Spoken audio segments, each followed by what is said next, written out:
I mean, we're still arguing about, or rather they are still arguing about, what is the best way to help people with effectively energy bills, but the whole cost of living crisis.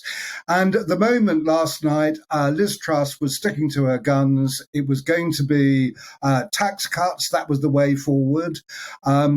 She hints at some kind of extra help, but hasn't actually fleshed out what that might be. Rishi Sunak, in the meantime, says that this extra help, this targeted help, is really important to help people cope with bills. But again, he's not quite fleshed out what's going on. And I hope Alistair Stewart will get better answers than perhaps the people of Darlington did. I mean, the issue comes down to tax cuts are all very well, but it's perfectly true they're inflationary. The trouble with tax cuts is they go to everybody who's working, even the people who don't need it. And the people who don't need it then go and spend the extra money, and that pushes up inflation. Problem with Rishi's position is he's talking about tax cuts further down the road, but more help for people to pay bills. And the real help you're talking about, £36 billion worth, is the kind of money you need. Well, that will mess up any chance he's got of a 4p reduction in taxes by 2028. Absolutely. I've been calling out for our viewers and our listeners to ask questions of them. Phil has got in touch here, Nigel, and he says, Liz Truss backed Boris to the end. I admire her for that. You can never trust a backstabber. You never know who will be their next victim. I actually thought that the shadow of Boris Johnson would loom larger over this contest than it has. He's largely been kept out of it. The people who like Boris Johnson still want to keep him in as part of this story, as part of this narrative. What did you make of him finally saying something yesterday about the fact that whoever takes over from him will, he said, they will have the ability to help people financially? Well, I mean, I think that Boris Johnson is absolutely right there. He can't really intervene at the moment.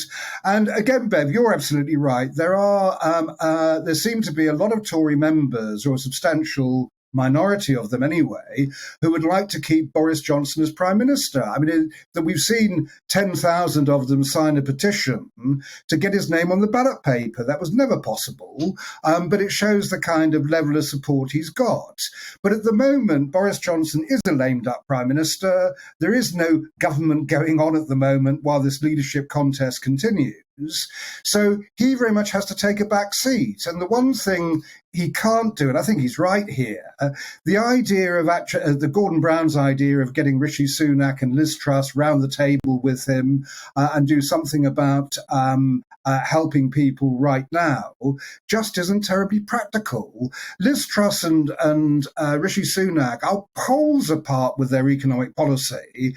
And while a leadership fight's going on, you can hardly expect them to start agreeing something now.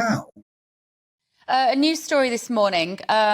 Chris Skidmore, he's an MP, Kingswood MP. He's one of those people who heads up the Net Zero group of environmentally aware Tories. He has publicly switched his allegiance, he says, to Liz Truss. Are we going to see much more of this in the next couple of weeks? MPs publicly maybe switching sides, hedging their bets as to who might give them a job in a couple of weeks? Oh, yes, I think so. At the moment, the MPs will want to go to whoever they think is going to be the winner, and on the basis of that, hope to get a job out of it at the end of it. This is what happens in all leadership races. And at the moment, it certainly looks like Liz Truss is ahead. So, yes, I think you'll see an awful lot more MPs doing that, throwing their lot in with her camp, and in the hope that they will have some kind of ministerial job following that. Mm.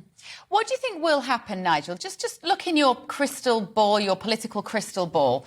When we get into September, this announcement is made, I want to say, is it the 5th of September?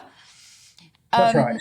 That's right. So how quickly will that change happen? When will we see the removal vans moving Liz Truss's furniture into number 10 Downing Street? What will be the process?